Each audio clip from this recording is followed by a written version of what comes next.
Hey there.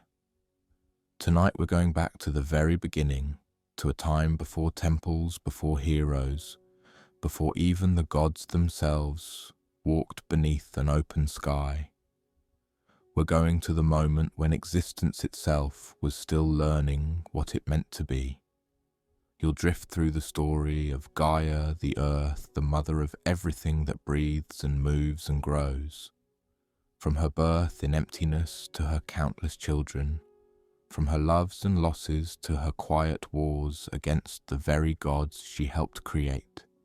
You'll meet titans and monsters, witness battles that shook the foundations of reality, and watch as the world slowly took the shape we recognize today. This is the story of the first mother, the eternal ground beneath our feet, the being who gave birth to beauty and terror in equal measure. If this kind of storytelling helps you rest, feel free to like the video and subscribe, but only if it actually brings you peace. And let me know in the comments where you're listening from and what time it is. There's something strangely comforting about knowing who else is out there, falling asleep to the same ancient stories, all of us connected by these myths that have outlived empires. So settle in, let the world fade away, and let's begin at the very beginning, in the vast and empty dark before there was anything at all. The beginning, birth from chaos, before there was earth or sky, before light had a name and darkness was merely the absence of nothing, there was chaos. Not the noisy, messy kind of chaos we might imagine today, full of shouting and broken things and confusion. This was something far more profound, far more absolute. Chaos was the void, the gap, the yawning emptiness that existed before existence itself had learned to exist. It was not a place. It was not a thing. It was potential without form, possibility without shape. If you tried to look at it, there would be nothing to see because sight itself had not yet been invented. If you tried to listen, there would be no sound, because sound required air and space and something to move through. Chaos was the pregnant pause before the first word of creation, the held breath before the universe began to unfold. And then, slowly, something stirred within the nothingness. From chaos came Gaia, not born exactly, because birth implies parents and process and time, and none of those things existed yet. She simply arose, she emerged, she became. One moment there was only the void, and the next there was Earth herself, broad and eternal, the foundation upon which all else would rest. Gaia was not a woman standing on soil.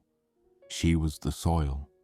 She was the rock and the clay, the mountains waiting to rise and the valleys waiting to sink. She was fertility and stone, warmth and cold, the capacity for life itself made manifest. To look upon Gaia in those early moments would have been to see the world taking its first breath, learning what it meant to be solid, to have weight and substance and presence. She was alone, but she was not lonely, not yet. There was too much work to be done. From her own substance, from the very essence of what she was, Gaia brought forth more of creation. Without a partner, without the need for union or conception in any traditional sense, she gave birth to the features that would define the world. First came the urea, the mountains, 10 great peaks that rose from her body like the bones of the earth pushing upward through stone flesh. They were beings unto themselves, ancient and patient, watching over the lands that would one day spread beneath them. Then came Pontus, the sea, vast and deep and restless. He was the water that would cover so much of her, the salt spray and the dark depths, the waves that would crash against shores not yet formed. Pontus was not cruel, but he was not gentle either. He simply was, as water is, following the path of least resistance, filling every space offered to him, eternal and patient. And then, looking upward into the emptiness above her, Gaia created something magnificent and terrible. From herself, she brought forth Uranus, the sky. He arched above her a canopy of stars and cold air, endless and all-encompassing. He stretched from horizon to horizon, a vast ceiling that mirrored her vast floor, heaven to her earth, sky to her ground. Uranus was her equal in size, if not in temperament. Where Gaia was grounded and solid, Uranus was ethereal and distant. Where she was warm soil and growing things, he was cold space and distant light. But for a time, they fit together perfectly, earth and sky, the fundamental duality of existence. She lay broad and patient beneath everything. He spread endless and watchful above everything. It should have been beautiful. The ancient poets would later sing of how these two primordial beings came together, how sky would descend each night to lie with earth, how their union would bring forth the next generation of divine beings. It was a cosmic coupling, the marriage of ground and air, of substance and space. When Uranus descended to embrace Gaia, the entire world held its breath. The very foundations of reality trembled with the enormity of it. And from this union children began to emerge. Not mortal children, not small and helpless things that needed care and nurturing. These were the Titans, beings of immense power and terrible beauty, gods before there were gods, the second generation of divine existence. Gaia felt them growing within her, 12 mighty souls waiting to be born into the young world.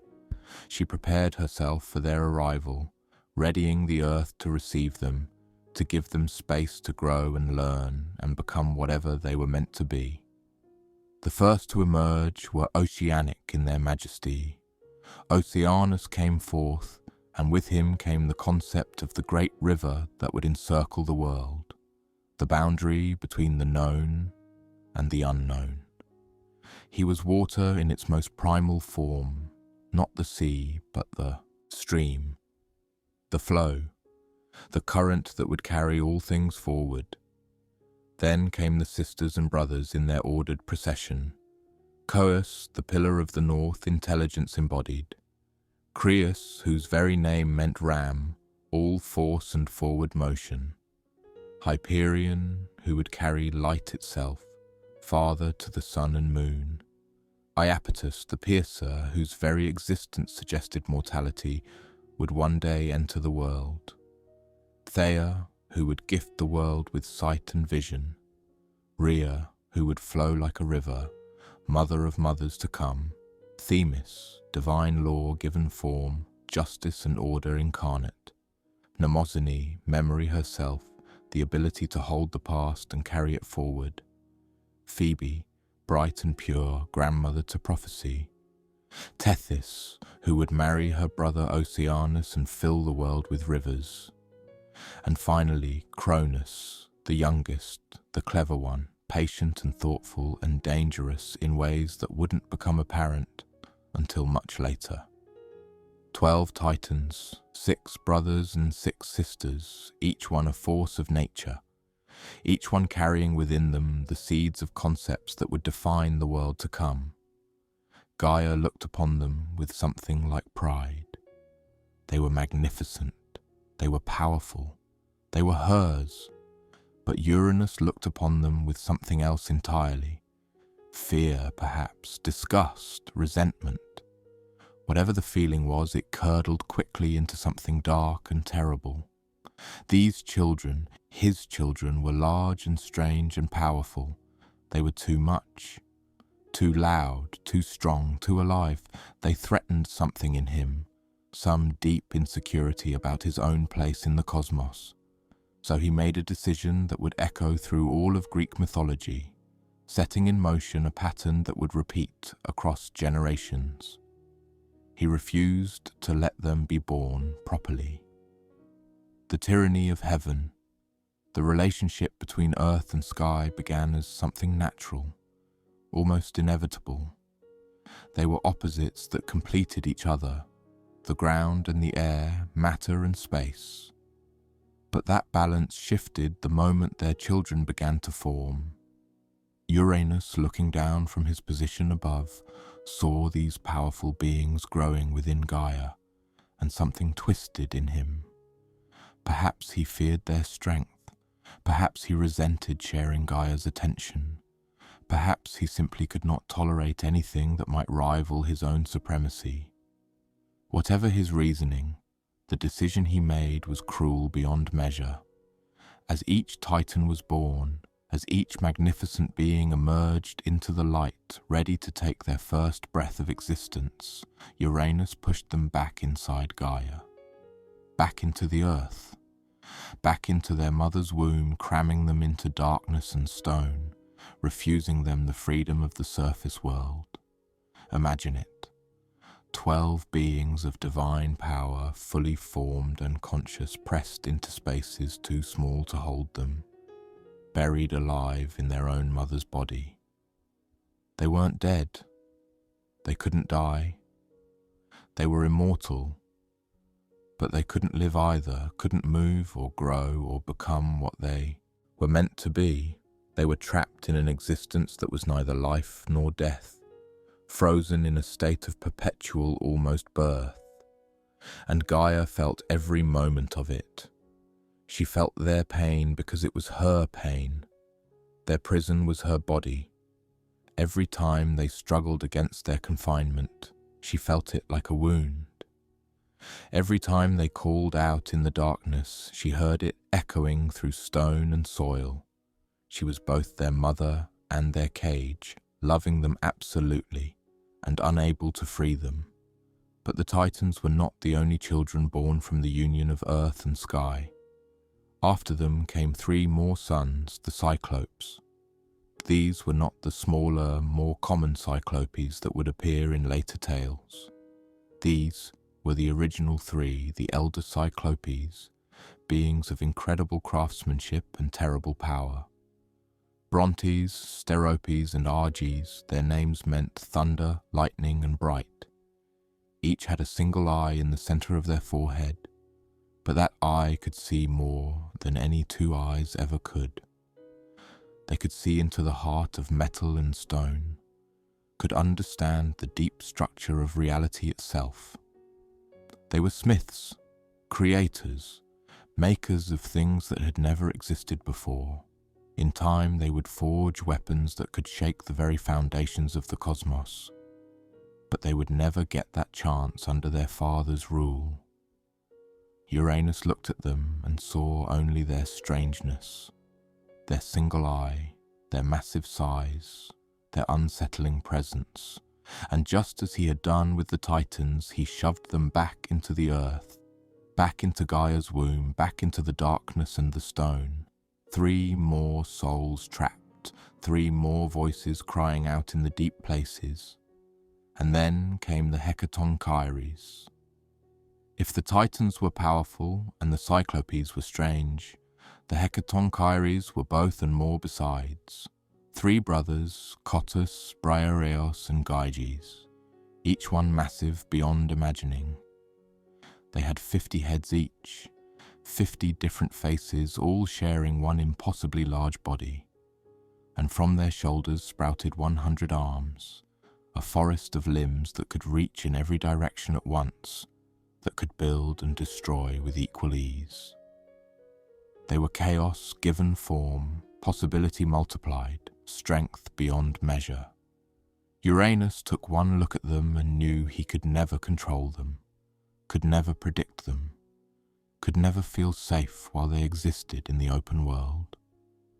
So down they went, joining their siblings in the suffocating darkness beneath the earth, down past stone and clay, down toward Tartarus itself, that deepest pit of the cosmos where even light feared to travel.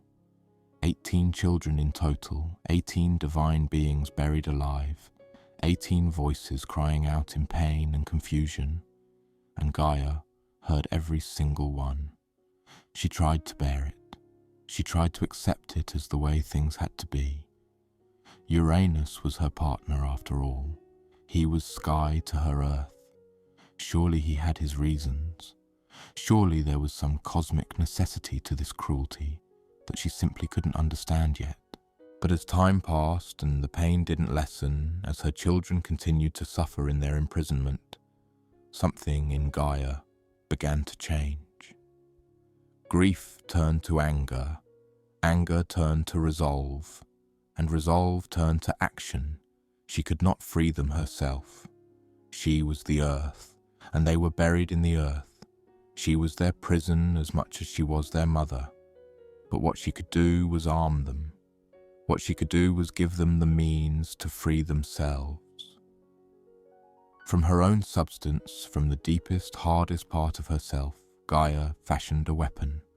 It was a sickle, curved and wicked, made from adamant, a substance harder than diamond, sharper than obsidian, eternal and unbreakable. She poured all her pain into its making, all her rage at what had been done to her children, all her desperate love for them and her burning need to see them free. When it was finished, she reached down into the earth, down to where her children waited in the dark, and she spoke to them. Her voice rumbled through stone and clay, an earthquake of motherly love and revolutionary fury. "My children," she said, "your father has wronged us all. He has imprisoned you out of fear, out of pride, out of his own weakness. I cannot free you, but I can give you the means to free yourselves. I ask you now, which of you will take up this blade?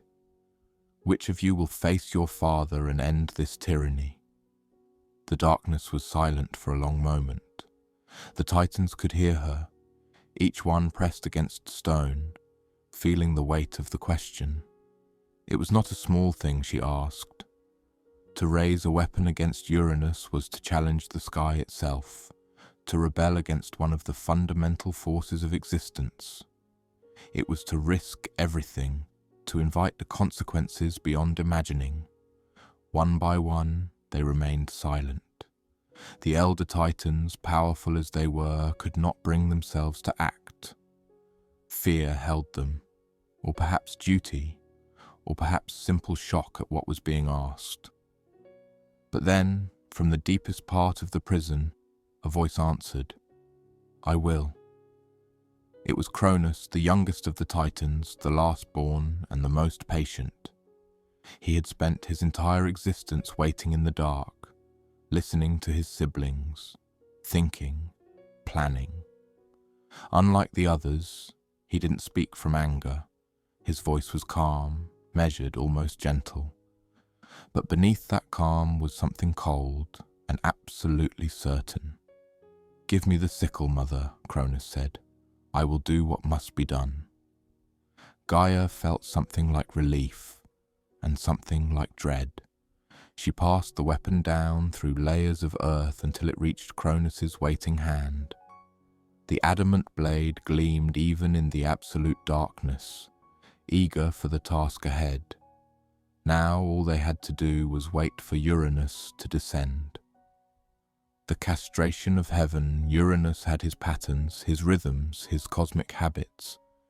Every evening, as darkness spread across the face of the world, he would descend from the heights of heaven to lie once again with Gaia. It was an old dance, between them, earth and sky coming together as they had since the beginning. But now that intimacy would become the stage for revolution. Gaia prepared herself for what was to come. She positioned Cronus where he needed to be, hidden in the folds of the earth, concealed in shadow and stone, the adamant sickle gripped in his waiting hands. His brothers and sisters watched from their own dark places, hardly daring to hope, hardly daring to believe that freedom might actually be within reach. The stars began to emerge in the darkening sky, and Uranus began his descent. He came down slowly, majestically, spreading himself across the world like a blanket, reaching toward his consort with all the confidence of someone who had never once been challenged, who had never imagined he could be vulnerable. He covered her completely, heaven pressing down on earth, his full attention focused on their union. He was exposed, unguarded, thinking of nothing but the familiar pleasure of their ancient coupling, and that was when Cronus struck. The youngest Titan emerged from his hiding place with the speed of desperation, of years of imprisonment finally finding release. His left hand reached out and grasped his father, seizing him in a grip that could not be broken. His right hand raised the adamant sickle high, and before Uranus could even understand what was happening, before he could process that his own son had emerged from the earth with violence in his eyes, Cronus brought the blade down. The sickle was sharp beyond mortal comprehension, forged from a mother's pain and a son's resolve. It passed through divine flesh like a whisper, like a prayer, like the inevitable conclusion of a prophecy written in the spaces between stars. Uranus's manhood fell away, severed cleanly, the wound absolute and irreversible. The sky god's scream split the night. It was a sound of pain, yes, but more than that. It was shock, betrayal, the fundamental reordering of everything he had thought was true. He who had been supreme, who had imprisoned his children without consequence, who had ruled through fear and cruelty, had just learned in one terrible moment that even heaven itself could bleed. Cronus didn't pause to gloat or explain. He simply hurled the severed flesh behind him, casting it away with all the strength of his newly freed divine body. It flew through the air, trailing blood that would change the world, and fell into the sea that Pontus had made, splashing into the waves and beginning a slow drift through the foaming waters. Uranus could not fight back. The wound was too profound, the shock too great. He began to rise, to retreat back to the heights of heaven, but he was forever changed. No longer would he press close to Gaia. No longer would he reach down to touch the earth, the separation between sky and ground that we know today. That gap of air and space and distance that was born in this moment. Uranus fled upward, growing more distant with every passing second, and he would never again descend to the world below. But even in his retreat, even in his pain and fury, he managed to speak one final prophecy, one last curse to echo through the ages. "You will pay for this, Cronus," Uranus gasped, his voice growing fainter as he receded toward the stars. "As you have done to me, so shall be done to you. Your own child will rise against you, will overthrow you, will tear from you everything you hold dear. You will live in fear of this day, and when it comes, you will understand what you have done to me." The words hung in the air like storm clouds, heavy with inevitability. Cronus, standing on the newly freed earth with his siblings emerging around him, heard the prophecy and filed it away in that patient, calculating mind of his. He would remember those words.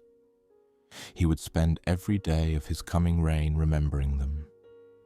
But for now, for this moment, there was only freedom.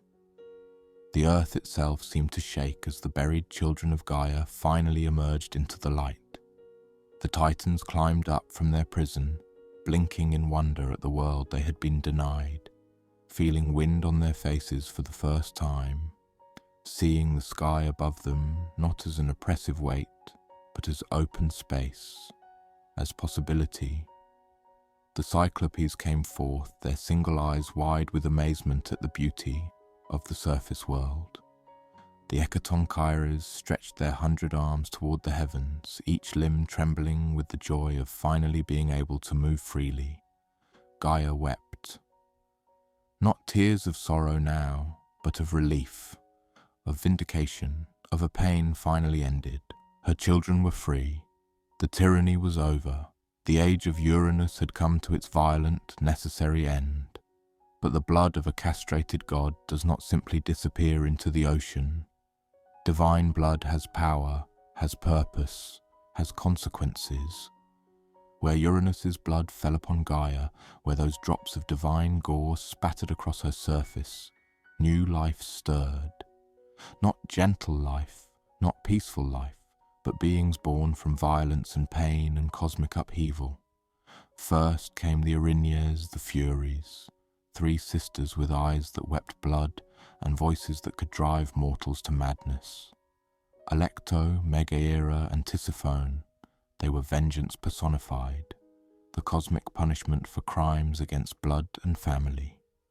Born from the blood of a father wounded by his son, they would spend eternity hunting those who committed similar crimes, ensuring that Cronus's act would echo forward into every generation, that no kinslayer would ever go unpunished.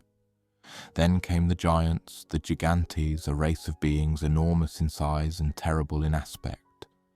They were fewer in number than would come later, but no less dangerous. Born from divine blood mixed with earth, they carried within them the capacity for war, for rebellion, for challenging even the mightiest gods. They would sleep for now, waiting in the deep places, but their time would come. And finally came the Meliae, the ash tree nymphs, gentler than their siblings but no less powerful. They were the spirits of the ash trees that would grow across the world, and from their wood would come the spears that mortal heroes would carry into battle. Born from violence, they would enable violence in turn, completing a circle that began with a son's blade against a father's flesh. But the most unexpected consequence of that terrible night was still forming out in the sea. The severed flesh of Uranus drifted on the waves, and where it touched the salt water, something remarkable began to happen. The divine gore mixed with the sea foam, churning and combining, creating something entirely new. The waters around it began to glow with an otherworldly light, bright even in the darkness of night, radiant and impossible to ignore. And from that luminous foam, from that mixture of heaven's blood and ocean's spray, a figure began to rise. She was perfect, not in any simple way, not merely beautiful, though she was certainly that. She embodied perfection itself, the ideal form, the image that would make artists weep and poets forget their language. She rose from the waves fully formed, fully grown, fully aware of her own magnificence. Aphrodite, the goddess of love and desire and beauty, stepped onto the shore of Cyprus, and the very air seemed to warm at her presence. Flowers bloomed where her feet touched the sand. Birds fell silent, too awed to sing. The wind itself gentled, afraid to muss a single golden strand of her hair. She was born from violence and castration, from blood and betrayal, from the ending of one cosmic reign. But she carried none of that darkness with her. She was renewal, possibility, the transformative power of attraction and desire. Where her father had been cruel and her brother had been ruthless, she would be neither and both. She would reshape the world not through force but through the irresistible pull of want, through the quiet power of beauty that could topple kingdoms and doom heroes and make even the gods themselves forget their better judgment. Aphrodite smiled, and somewhere in the heavens Uranus felt a chill that had nothing to do with his wound. The cosmos had changed. New powers were emerging. The old order was gone, swept away in one night of blood and adamant and perfectly justified rage. And on the earth below, Cronus looked at his siblings, at the Cyclopes and the Hecatoncheires, at the wide world stretching before them, and he understood that the age of the Titans had begun. The golden age of Cronus, with Uranus wounded and retreating to the furthest reaches of the sky, with the children of Earth finally free to walk the surface world, a new era dawned across the cosmos. Cronus, who had been brave enough to act when his siblings hesitated, who had been strong enough to strike the blow that changed everything, naturally took up the mantle of leadership. He did not have to fight for it. The other Titans recognized what he had done, understood that his patience and his ruthlessness made him uniquely suited to rule. They bent their knees, not out of fear as they might have to Uranus, but out of respect, out of gratitude, out of an acknowledgement that some beings are simply born to lead. Gaia watched her youngest son take his place as king of the cosmos, and she felt something like satisfaction. This was right, she thought. This was just. Cronus had freed them all. He had ended a tyranny. Surely his reign would be better, kinder, wiser than his father's had been. For a time it seemed she was correct. The period that followed would later be called the Golden Age, and the name was not unearned. Under Cronus's rule, the world seemed to settle into a rhythm of peace and plenty. The Titans spread across the earth, each finding their domain, each bringing their particular gifts to a world still young and full of possibility. Oceanus flowed around the edges of everything, a great river circling the land, marking the boundary between the known world and the mysterious expanse beyond. His waters were neither cruel nor kind, but they were constant, reliable, a reminder that some things endured beyond the petty concerns of gods and mortals. Hyperion took up his station in the east, becoming the pillar that held aloft the light of the sun. Through him and his children, day and night would gain their proper rhythm, the cycle of light and darkness that would govern all earthly life.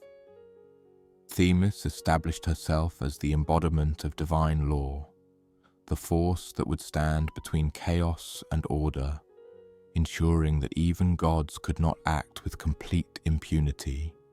She was not harsh, but she was absolute. Justice, she taught, was not about mercy or cruelty. It was about balance, about ensuring that actions had consequences, that the cosmos maintained its equilibrium.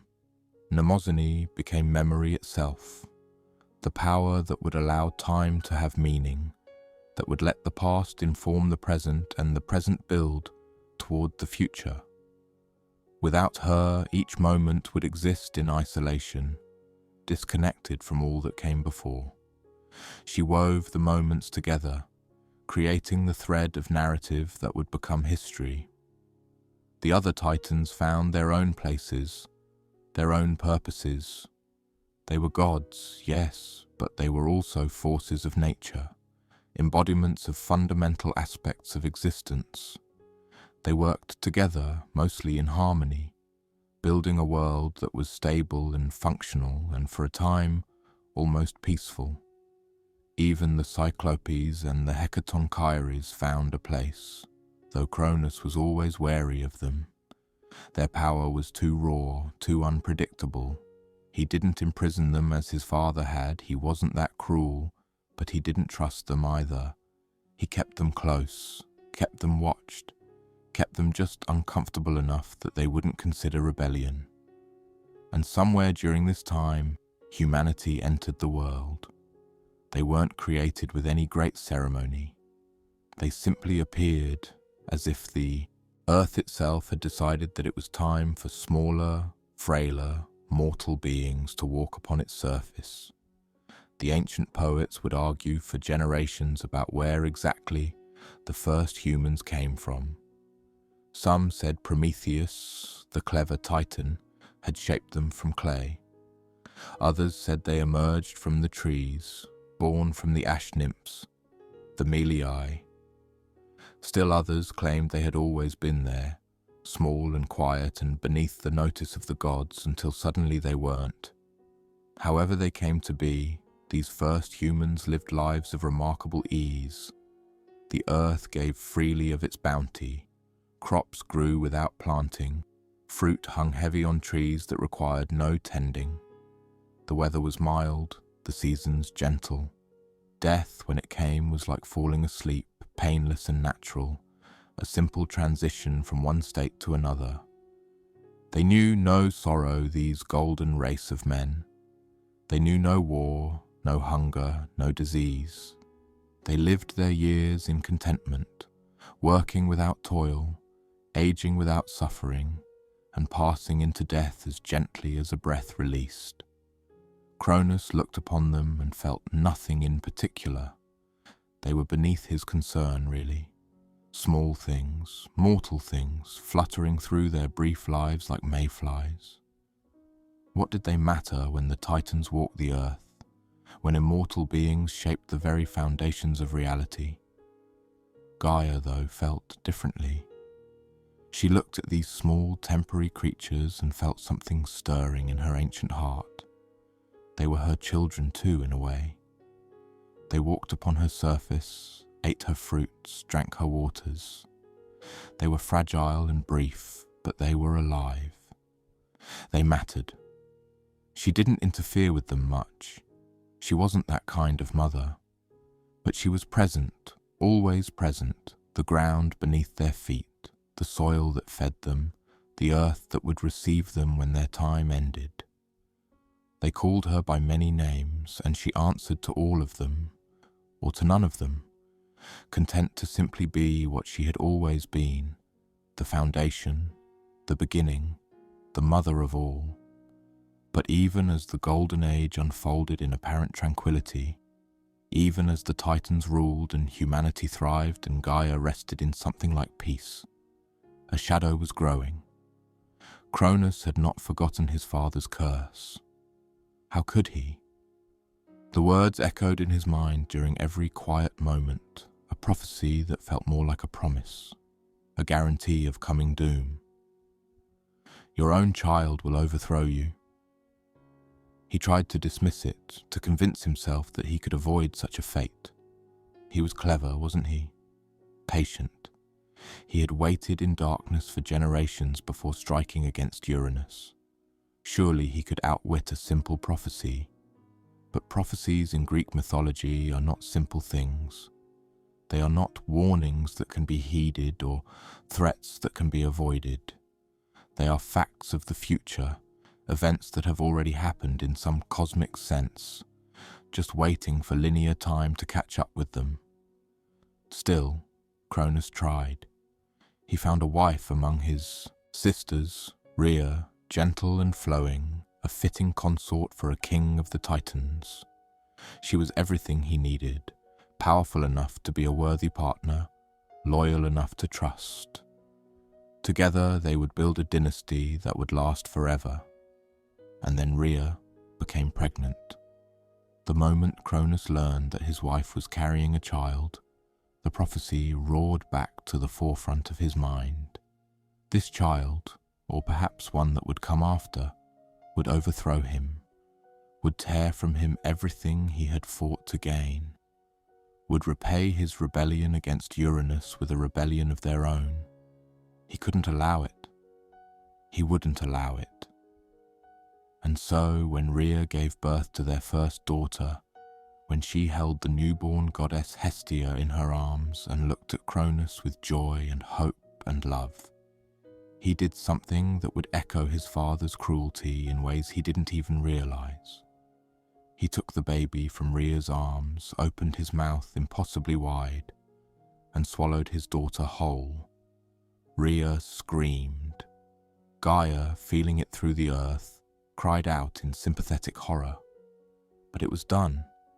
Hestia was gone, not dead, but not alive either, trapped in her father's belly, conscious and aware, but utterly powerless, experiencing a darkness even more complete than the one Cronus himself had once endured. Rhea begged, she pleaded, she reasoned and threatened and wept. But Cronus was adamant.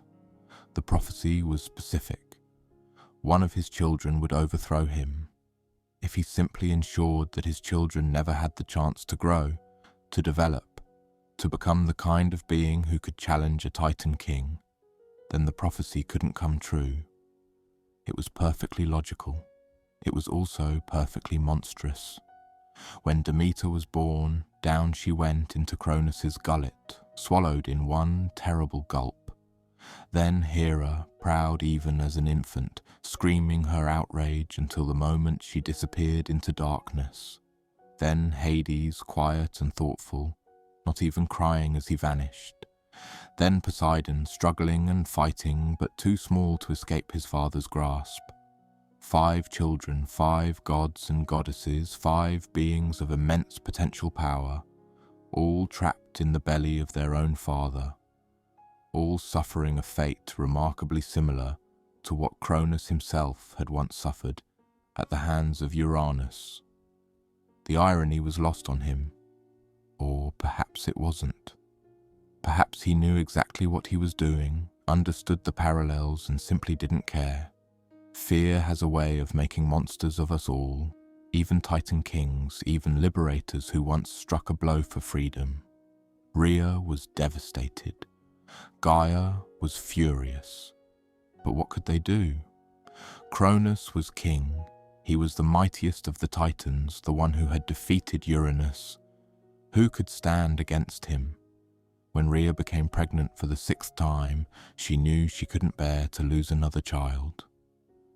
She knew Cronus would show no mercy, no change of heart. He would swallow this baby just as he had swallowed all the others, unless she did something, anything, to break the cycle. She went to Gaia, her mother-in-law, the ancient earth itself. She fell to her knees on bare soil and wept, and Gaia heard her as only a mother could hear another mother's grief. "Help me," Rhea begged. "Please, I can't lose another child. I can't watch another baby disappear into that darkness. Help me save this one." Gaia had been patient with Cronus, had believed in him, had thought he would be better than his father. But watching him devour his own children, watching him repeat Uranus's cruelty in a new and even more visceral form, something in her had shifted.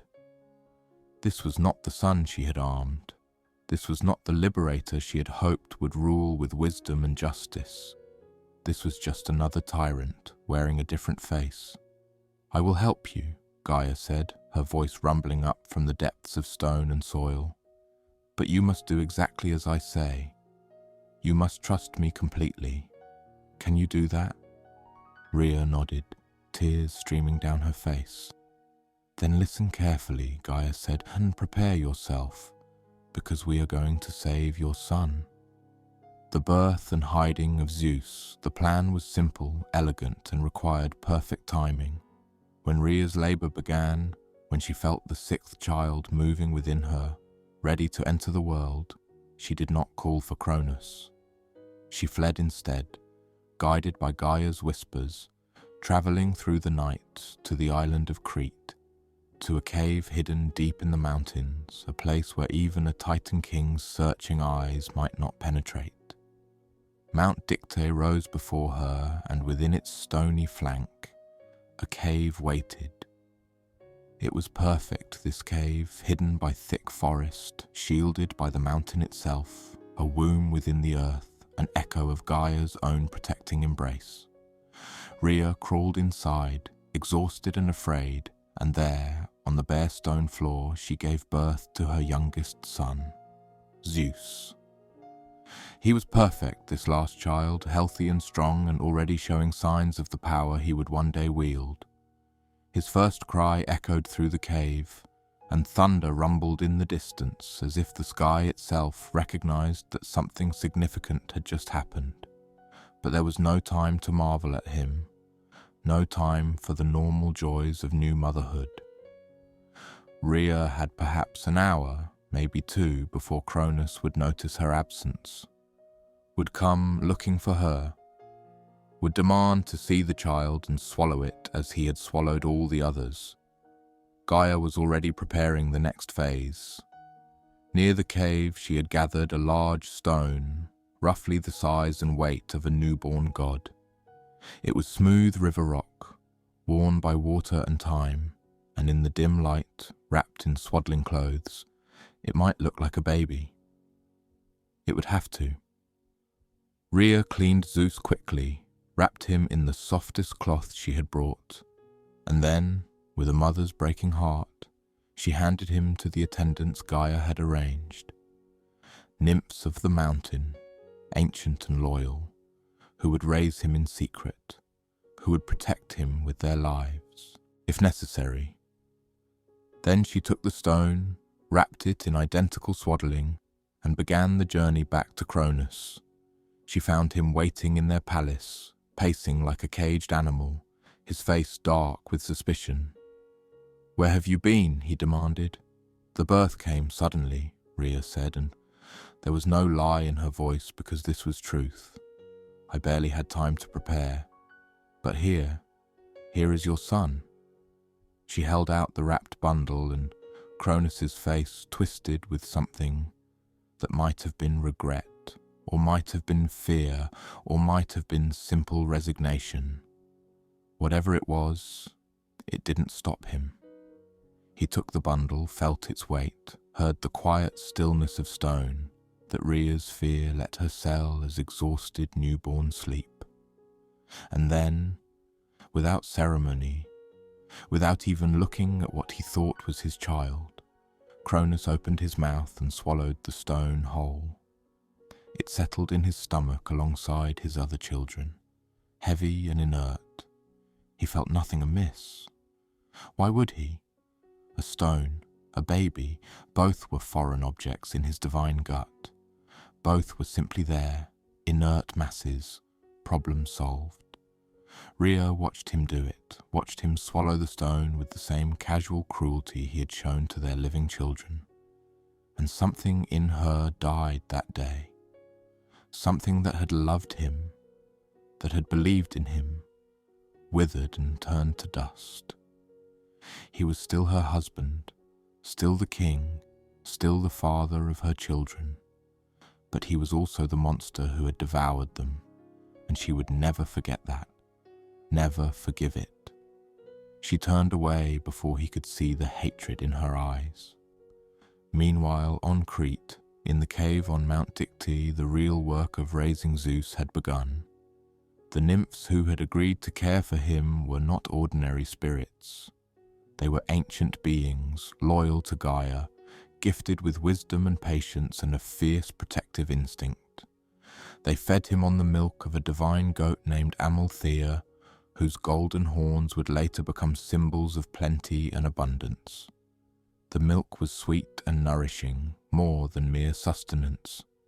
It was divine food, strengthening not just his body, but his very essence, feeding the potential that lurked within his infant form.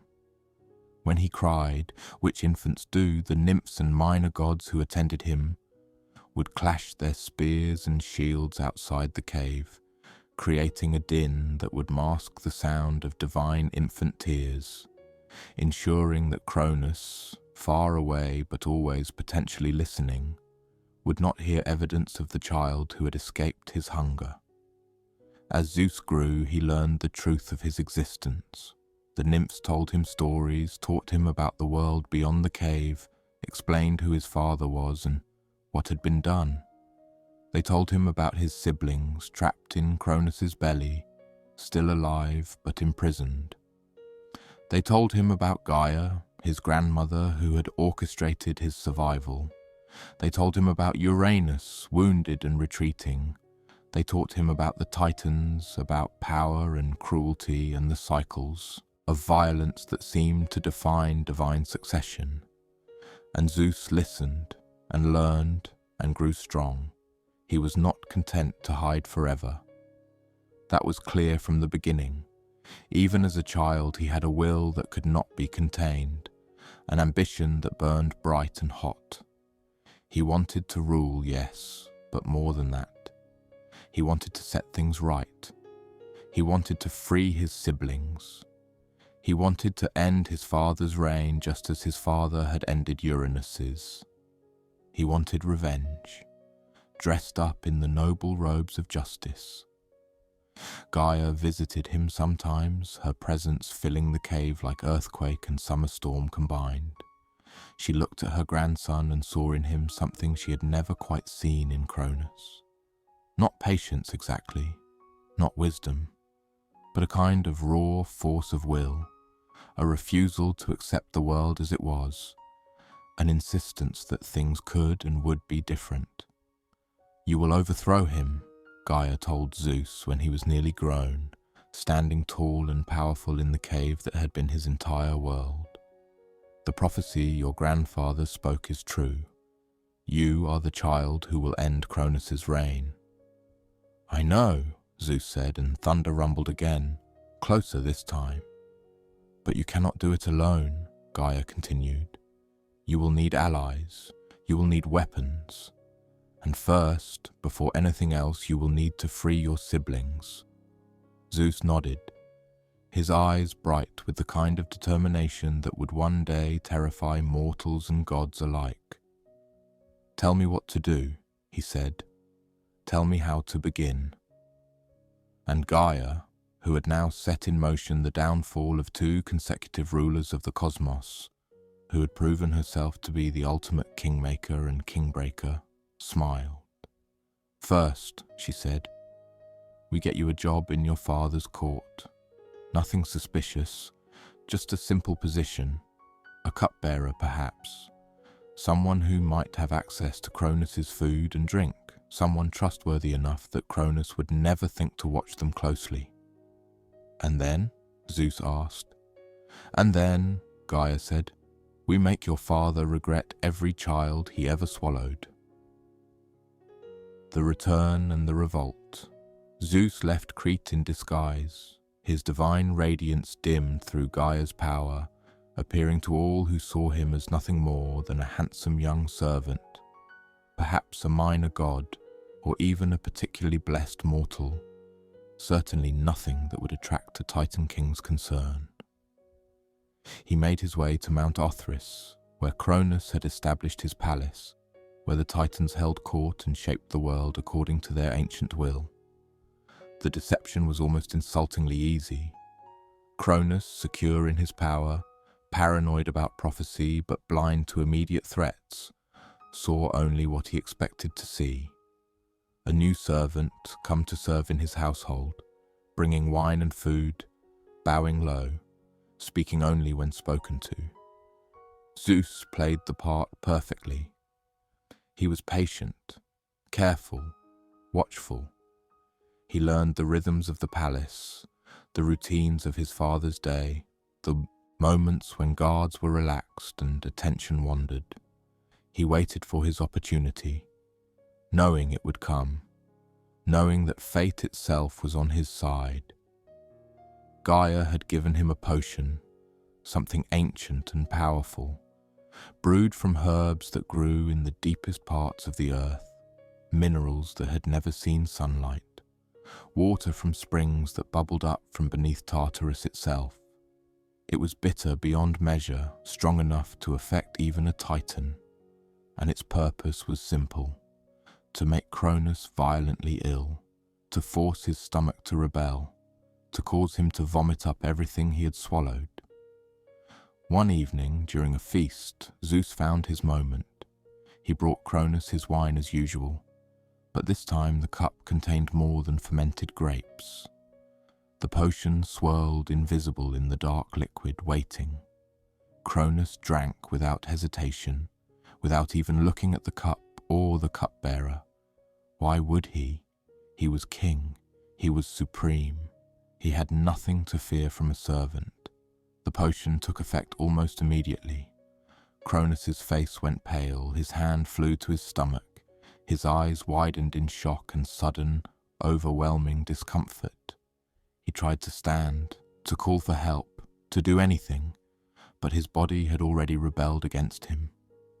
He began to heave, great retching convulsions that shook his entire divine frame. And then, one by one, he began to vomit up his children. First came the stone, the one Rhea had substituted for Zeus, clattering onto the floor of the feast hall and rolling away, evidence of the deception that had undone a king. Then came Poseidon, emerging confused and disoriented but fully grown, a god in his own right, powerful and angry and ready to fight after years of darkness and imprisonment. Then Hades, quiet and thoughtful, even in the moment of his liberation, his eyes adjusting to light they hadn't seen since infancy. Hera followed, and the rage on her face could have curdled milk. She had been imprisoned longer than most, and she would not forget it, would not forgive it, would carry that resentment forward into every age to come. Demeter emerged next, goddess of the harvest and growing things, and the first thing she did upon being freed was to make the entire palace shake with her relief and fury. And finally Hestia, the eldest, the first to be swallowed, emerging last, gentle Hestia, who would later refuse to engage in the politics of Olympus, who wanted only peace and quiet and the simple maintenance of hearth and home. They stood there, 6 gods and goddesses fully grown despite never having lived a day of actual life, divine and powerful and absolutely furious. They looked around the feast hall, saw the Titans staring at them in shock, saw Cronus still bent over and retching, saw the young cupbearer who had orchestrated this impossible liberation. Zeus dropped his disguise. His true form blazed forth, radiant and terrible, power crackling around him like lightning waiting to strike. "Father," he said, and the word dripped with contempt. "Let me introduce myself. I am Zeus, your youngest son, the one you tried to swallow but couldn't catch. These are my siblings, your children, the ones you imprisoned in your own belly because you were afraid of them. We've come to discuss your retirement." Cronus straightened, wiping his mouth, his face a mask of shock and hatred and terrible understanding. The prophecy. Of course. It had all been leading to this, his father's curse echoing across generations, finally finding its mark. "You," he said, looking at Zeus with something almost like admiration alongside the hatred. "You were the baby, the stone, Rhea's deception, Mother's cleverness and Gaia's wisdom," Zeus agreed. "And now, Father, it ends. Your reign is over. We challenge you for rule of the cosmos. Surrender now, and perhaps we'll be merciful. Perhaps we'll find you a nice, quiet place to spend eternity. Fight, and we will do to you what you did to your father, what he did to his children. We will make you regret every moment of cruelty, every swallowed child, every paranoid decision." The other Titans were stirring now, understanding, spreading through the hall like wildfire. This was rebellion. This was war. This was the next turn of the cosmic wheel, the next iteration of the pattern. Children overthrowing parents, the young defeating the old, change arriving whether anyone wanted it or not. Cronus looked at his children, at his siblings, at the assembled forces of the Titanomachy, about to begin, and he made the only choice his pride would allow. "Never," he said, "I am king of the cosmos. I will not yield to upstarts, to children, to those who should be grateful they were allowed to exist at all. You want rule? Then come and take it." Zeus smiled, and it was not a kind smile. "As you wish, Father, but remember, you taught us everything we know about overthrowing tyrannical parents. We had excellent instruction." Thunder crashed outside the palace, closer than ever before, as if the heavens themselves were choosing sides. The Titanomachy, the war that would reshape the cosmos, had begun. And deep in the earth, Gaia felt it start and knew that everything was about to change once again. She had set the pieces in motion. Now all she could do was watch them play out, and hope that this time, the new ruler would be wise enough to learn from the mistakes of those who came before. But gods, she was learning, rarely learned anything at all. The long war, The Titanomachy would last 10 years, which in divine terms was both an eternity and an eye blink, a conflict that shook the very bones of creation and left scars on reality itself that would never fully heal. The sides formed quickly. Cronus rallied his siblings to his banner, calling on family loyalty and ancient bonds. Most of the Titans answered, Oceanus steady and constant as his river, Creus strong and warlike, Iapetus, who had his own sons to consider, Hyperion, pillar of the sun, whose light would shine on the battlefield. They gathered on Mount Othrys, fortifying it, preparing for war against these upstart children who dared challenge the established order. But not all Titans sided with Cronus. Themis, who embodied divine law, looked at what Cronus had done to his children and saw only injustice. She could not support him, could not fight for someone who had so thoroughly violated every principle she stood for. She declared herself neutral, but her sympathy clearly lay with Zeus and his siblings. Prometheus, the clever one, the thinker, also refused to fight for Cronus. He had seen too much, understood too much.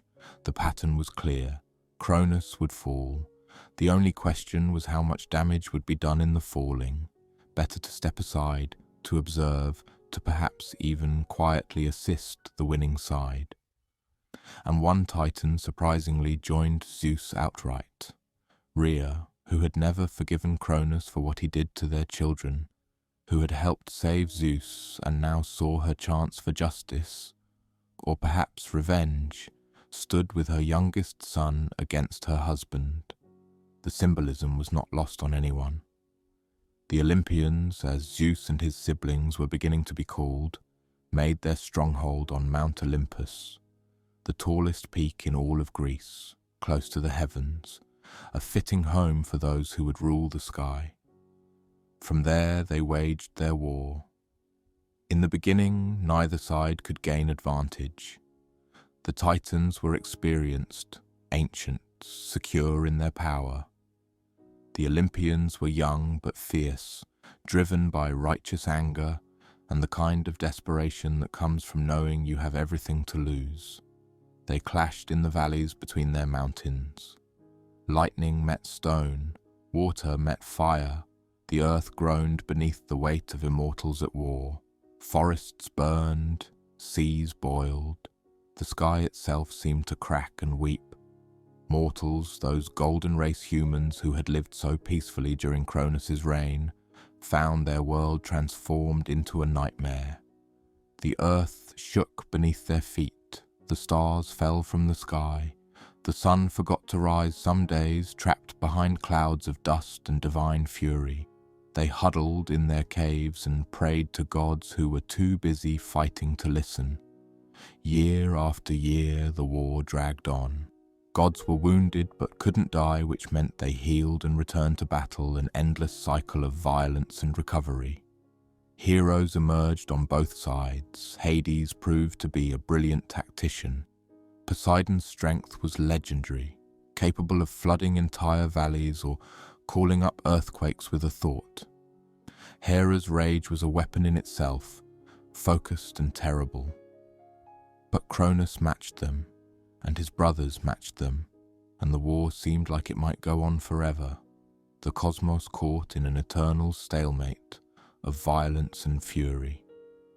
It was Gaia who broke the deadlock. She came to Zeus in the 5th year of the war, manifesting before him in his tent on Olympus, her presence making the entire mountain tremble. "You're losing," she said bluntly. "We're holding our own," Zeus countered. "You're stuck," Gaia corrected. And stuck is the same as losing when your father has all of eternity to wait you out. You need an advantage, something that will tip the scales decisively in your favor. What do you suggest? Gaia smiled, and it was the smile of someone who had played this game before, who knew all the moves and counter-moves. You need weapons, real weapons forged by masters, and you need allies with strength that even titans must respect. And where, Zeus asked carefully, would I find such things? Where your father should never have left them, Gaia said. In Tartarus, locked away in the deepest pit of creation, the Cyclops and the Hecatonchires. Cronus kept them imprisoned, fearing their power just as his father did. But I say it's time to free them, time to give them a chance to repay the Titans for all those years in darkness. Zeus considered this. It was risky. The Cyclopes and Hecatonchires were powerful, yes, but also unpredictable. There was no guarantee they would help, even if freed. They might have their own agendas, their own revenge to pursue. But then again, Zeus was learning to appreciate risk. "Show me the way," he said. Gaia led him down, deeper than deep, past the roots of mountains and the buried bones of the ancient world. They descended through layers of stone and shadow until they reached Tartarus itself, that awful pit where even light feared to travel. The air was thick and wrong. Time moved strangely here. Sound echoed in ways that made no sense. And there, behind gates of bronze and adamant, behind locks forged by Cronus's own command, were the imprisoned ones. The Cyclopes looked up as Zeus approached, their single eyes blazing with an intelligence that had not dimmed despite centuries of darkness. The Hecatonchires stirred, 100 arms flexing, 50 heads turning to regard this new intruder. "I am Zeus," he said, his voice carrying authority even here. "Son of Cronus who imprisoned you, grandson of Uranus who imprisoned you before that. I'm here to make you an offer." The Cyclopes and Hecatonchires said nothing, just watched. "I'm at war with the Titans," Zeus continued, "with my father and all who support him. And I need allies, strong allies, skilled allies. I need weapons that can end this war, and I need warriors who can turn the tide of battle. Help me defeat them, and I swear on the river Styx itself that you will never be imprisoned again. You will be free to do as you please, to live where you choose, to exercise your power as you see fit. Help me overthrow the Titans, and I will give you freedom." The Cyclops looked at each other, communicating in ways Zeus couldn't quite follow. Finally, Brontes, the eldest, spoke. "Pretty words from a king's son. Why should we believe you?" "Because I'm not them," Zeus said simply. "Because I was raised in a cave, hiding from a father who wanted to swallow me. Because my first memory is of being taught how to hide, how to survive, how to plan revenge against someone who should have loved me. I understand what it's like to be imprisoned, to be feared, to be judged for what you are rather than what you've done. And I swear to you, I will not repeat their mistakes." The Hecatonchires stirred, their many voices harmonizing into something almost musical. "Swear it," they said. "Swear it on the Styx, the unbreakable oath. Swear that we will be free, and we will fight for you." Zeus didn't hesitate. He raised his hand toward the distant river that flowed through the underworld, the river by which even gods swore their most binding oaths. "I swear by the river Styx that if you fight with me against the Titans, you will never again be imprisoned against your will. You will be free to come and go as you please, to live where you choose, to exercise your power as you see fit. This I swear, and may I be bound in Tartarus myself if I break this oath." Thunder rumbled even in the depths, sealing the oath. The Cyclops smiled, all three of them, and it was a smile of craftsmen about to be given a commission worthy of their skills. "Then we accept," Brontes said. "And we have gifts for you, young king. Weapons that will change everything." They worked quickly. The Cyclops, their hands moving with the surety of masters who had spent centuries thinking about their craft even while imprisoned. From the deepest parts of Tartarus they drew materials, metals that had never seen light, compounds that existed only in the spaces between reality. For Zeus they forged the thunderbolt, not a single weapon but a concept made solid, lightning captured and contained, the fury of the storm given shape and purpose. When Zeus held it, power surged through him unlike anything he had ever felt. This was not just a weapon, this was a piece of creation itself, bent to his will. For Poseidon they crafted a trident, three-pronged and perfect, capable of stirring the seas and shaking the earth. Where it pointed, water would obey. Where it struck, the ground itself would break. For Hades they wove a helm of darkness, a crown of shadow that would render its wearer invisible even to divine sight. Not merely unseen but undetectable, a ghost among gods. These weapons will end your war, Brontes told Zeus. Use them wisely. The Hecatonchires needed no weapons. They were weapons, 100 arms, each capable of hurling stones and tearing through divine flesh. 50 heads that could watch every direction at once, coordinate attacks from every angle. They followed Zeus back to the surface, back to Olympus, eager for the chance to repay the Titans for every year of darkness. When Zeus returned to Olympus with the Cyclopes and Hecatonchires at his back, when his siblings saw the weapons he carried, when the assembled Olympians understood that the game had just changed, a cheer went up that shook the heavens. Cronus from his palace on Othrys heard that cheer and knew that his time was running out. The final battle of the Titanomachy began at dawn. Zeus stood at the head of the Olympian forces, his thunderbolt crackling with barely contained energy. Poseidon was at his right, trident gleaming. Hades at his left, the helm of darkness already making him flicker in and out of sight. Behind them, the other Olympians, and behind them, the Cyclopes and Hecatonchires ready to prove their worth. They marched on Othrys. The battle that followed was unlike anything the cosmos had ever seen. Zeus hurled thunderbolts that split mountains in half, that burned the very air with their passage. Each one struck like the end of the world, leaving craters where Titans had stood. Poseidon drove his trident into the earth and called up tidal waves from underground seas, drowning the battlefield, then pulling the water back to reveal chaos and confusion. The ground itself became an ocean, then dry land, then ocean again, keeping the Titans off balance, unable to find solid footing.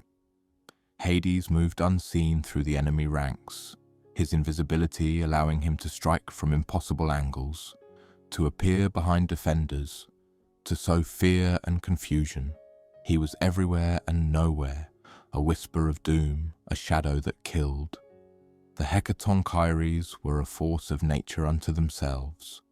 Each one could throw 100 boulders simultaneously, could grapple with dozens of foes at once.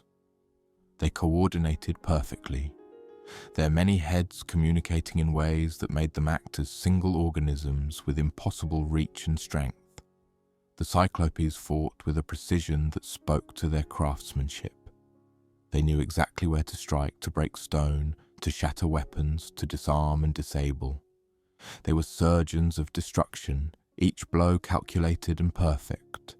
Against this onslaught, even the Titans could not stand. Cronus fought desperately, wielding the same adamant sickle he had used against his father. But it wasn't enough. Not against Zeus's thunderbolts. Not against the coordinated might of the Olympians and their terrible allies. One by one the Titans fell. Not dead because gods cannot die, but defeated. Broken. Ready to surrender if only to make the pain stop. Cronus was the last to fall. He fought on long after his siblings had retreated or been captured, fought with all the desperate fury of someone who knows they're watching their entire world collapse. But in the end, even he couldn't stand against Zeus. The thunderbolt struck him square in the chest, not killing, but definitely convincing. He fell to his knees, the sickle slipping from his grip, and looked up at his son with eyes full of hatred and fear and terrible understanding. "The prophecy," he said, gasping. "My father's curse. It was all true." "Every word," Zeus agreed, "just as yours will be true one day, but not today. Today, father, you lose." Zeus raised his hand and chains appeared, forged from the same adamant as the sickle, unbreakable and eternal. He bound Cronus with them, then bound the other titans who had fought against him. Oceanus, Hyperion, Iapetus, Crius, all of them, wrapped in chains that would never rust or weaken. And then, with Gaia's guidance, he cast them into Tartarus, down into that awful pit, behind walls of bronze, behind gates guarded by the Hecatonchires, who had finally gotten the revenge they'd dreamed about for so long. The Titans would remain there, imprisoned and powerless, able to do nothing but rage and remember and wait for a freedom that would never come. Not all the Titans were imprisoned. Themis, who had remained neutral, was allowed to keep her place, to continue embodying divine law. Prometheus, who had aided Zeus, was honored for his foresight. And a few others who had not taken up arms were shown mercy. But there was one who received special punishment. Atlas had been Cronus's general, the leader of the Titan forces, the one who had coordinated their defenses and strategies. For this leadership, for this defiance, Zeus decreed a unique sentence. Atlas would hold up the sky itself, not the earth, as many would later mistakenly believe, but the heavens. He would stand at the western edge of the world, his shoulders bearing the weight of the entire celestial sphere, keeping it separate from the earth, ensuring that sky and ground never again came together as they had in the days of Uranus and Gaia. It was a job without end, without relief, without hope of pardon. Atlas would stand there for all eternity, his back bent, his shoulders aching, supporting the weight of heaven itself as punishment for daring to fight against the new order. With the Titans defeated, the victorious gods gathered on Olympus to divide the cosmos among themselves. The three brothers, Zeus, Poseidon, and Hades, drew lots to determine who would rule which realm. Zeus drew the sky, the heavens, the domain of storm and thunder, and the air itself. He would be king not just of gods, but of the entire cosmos, the supreme ruler, the one all others would answer to. Poseidon drew the sea, the oceans and rivers, and all the waters of the world. He would rule beneath the waves, in palaces of coral and pearl, commanding everything that swam or sailed or sank. Hades drew the underworld, the realm of the dead, the place where mortal souls would go when their brief lives ended. It was not the prize he might have hoped for, but he accepted it with quiet dignity, understanding that someone had to rule that dark kingdom. And better him than someone who might be cruel about it.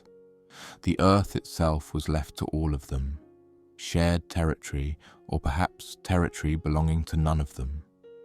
Gaia still lived in the soil and stone after all. She was the earth. She always had been. She always would be. And with the division complete, with the cosmos finally settled into its new order, the age of the Olympians began. Zeus claimed his throne atop Mount Olympus, and the world held its breath, waiting to see what kind of ruler he would be. Gaia watched from below, from the depths of stone and clay, and wondered if this time would be different. If this time the victor would be wise enough to govern with justice and mercy. If this time the cycle might finally break. But she had lived long enough to know better than to hope too hard. Gods, after all, were still gods, and power, once gained, rarely taught humility. The oracle of Delphi, Gaia's voice, before Apollo claimed his temple, before the Pythia sat upon her tripod, breathing vapors and speaking in riddles, before the oracle became the most famous voice of prophecy in all the Greek world, there was Gaia. The site that would become Delphi was hers first. It had always been hers, really. A place where the earth itself was thin, where the barrier between the physical and the divine grew gossamer and permeable. A sacred spot where the breath of the earth could rise up, where truth could be spoken, where those who listened carefully might hear tomorrow in today's whispers. Gaia had chosen it deliberately, this place at the base of Mount Parnassus overlooking the valley of Phocis. Here she could be heard most clearly. Here her voice could reach those who needed guidance. Here the future and the past and the present all converged into a singular point of knowing. She appointed her own oracle, a nymph named Daphnis, who would sit at the Sibylline rock and breathe the vapors that rose from the earth, and speak the truths that Gaia whispered. It was not prophecy as manipulation or control. Gaia did not command the future. She simply could see its shape, could understand the patterns that drove events forward, could read the threads of fate with an accuracy that came from being older than time itself. Those who came to Daphnis seeking knowledge would leave with answers, though not always the answers they wanted. Gaia's prophecies were true, but truth is rarely comfortable. Truth told Oedipus his fate, but he walked into it anyway, because truth does not provide escape, only clarity.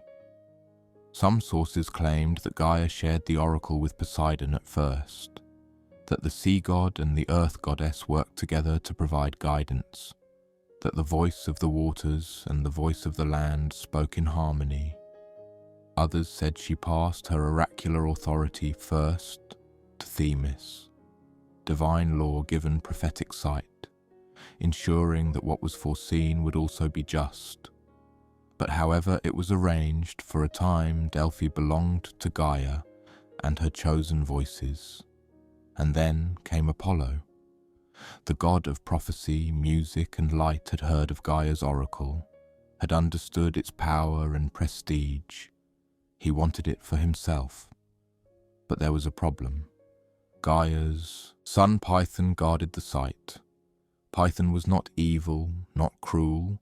He was simply protective, a massive serpent or dragon, depending on who told the tale, coiled around the sacred springs and caves of Delphi, ensuring that only those worthy approached, that only those genuinely seeking truth would dare face him.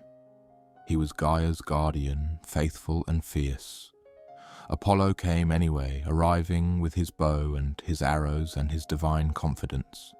He challenged Python, claimed that the oracle should be his by right, that prophecy belonged to him as god of prophecy, that Gaia's time as oracle keeper had passed. Python refused. This was his mother's sacred site. This was where the earth spoke. No upstart Olympian, no matter how bright or beautiful, would take it while Python still had breath. So Apollo killed him.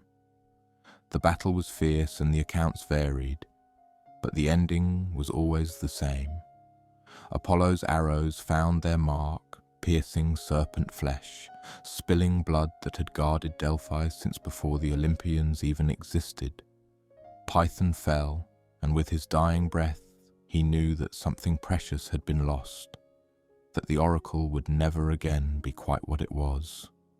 Apollo claimed his prize. He buried Python beneath the temple he would build, a symbolic gesture. The new order literally built on top of the old. The oracle at Delphi became Apollo's, and the priestess who would speak his prophecies would be called the Pythia, a name remembering the serpent she replaced, ensuring that Python would never be quite forgotten, even as his role was taken. Gaia could have stopped it, could have risen up in wrath, could have called the earth to swallow Apollo whole, could have made him regret ever setting foot near her sacred site. But she didn't. Perhaps she understood that change was inevitable. Perhaps she recognized that the Olympians were the future, whether she liked it or not. Perhaps she simply grew tired of fighting, of watching her authority eroded bit by bit, of seeing the world she had birthed slowly forget her. Or perhaps she knew that even in defeat, even with Apollo claiming her oracle, her voice would still be heard. The vapors that rose from the earth, the power that filled the Pythia, the truth that emerged from prophetic visions, that all still came from her, from the depths, from the oldest source of knowing. Apollo might own the temple, might appoint the priestesses, might take credit for the prophecies. But the earth beneath it all, the foundation, the source, that was still Gaia. That would always be Gaia. She let it go. She let Apollo have his moment of triumph. She let the world believe that the oracle belonged to the god of prophecy. And deep below, she kept breathing truth into the air, knowing that some things could not be taken by force, only borrowed for a time before returning to their source.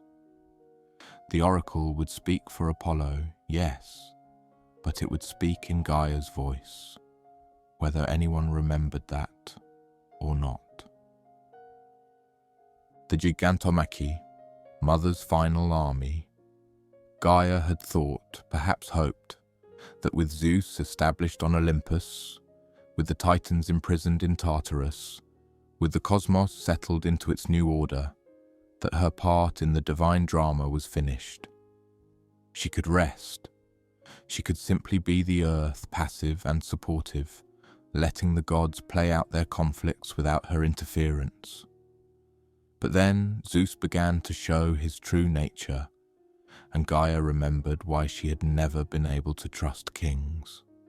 The first sign should have been obvious. He imprisoned the Titans, those who had fought against him, in the very same Tartarus where they had once been held, repeating the same cycle of imprisonment that had started everything.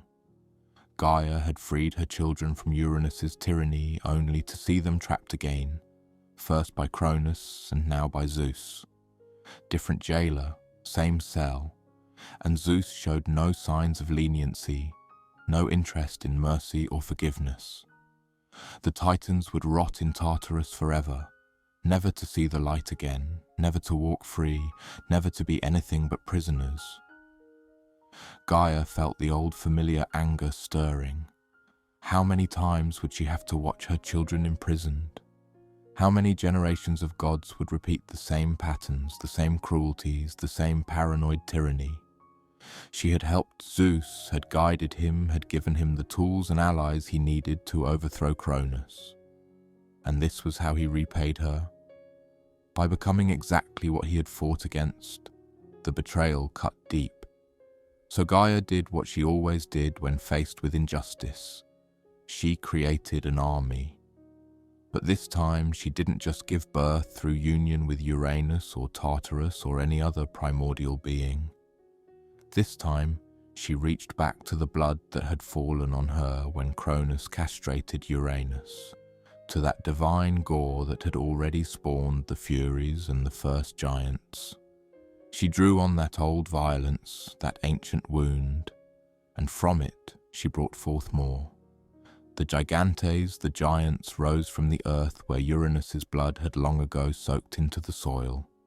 They were massive, far larger than mortal men, often depicted with serpents for legs or feet, their hair wild, their eyes filled with ancient rage.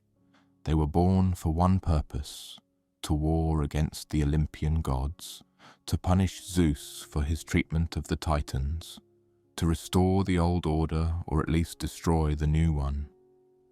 There were many of them. Alcyoneus, mightiest of all, who could not be killed while standing on his native soil. Porphyrion, who would dare to assault Hera herself.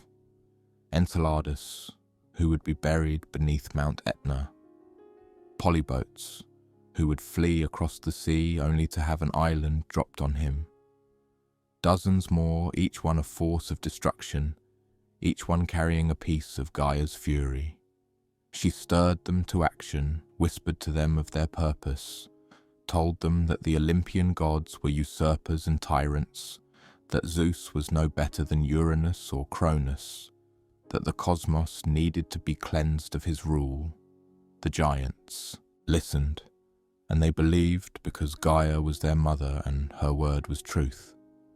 But there was a problem, a prophecy that complicated everything. The giants could not be killed by gods alone. Only with the help of a mortal, a hero, could they be defeated. This was the cosmic balance, the check built into their creation, perhaps by fate itself, perhaps by some deeper law even Gaia had to obey. When Zeus learned of the prophecy, he understood immediately what he needed to do. There was a mortal, a hero of extraordinary strength and courage, a man who had already completed impossible labors and proven himself against every challenge.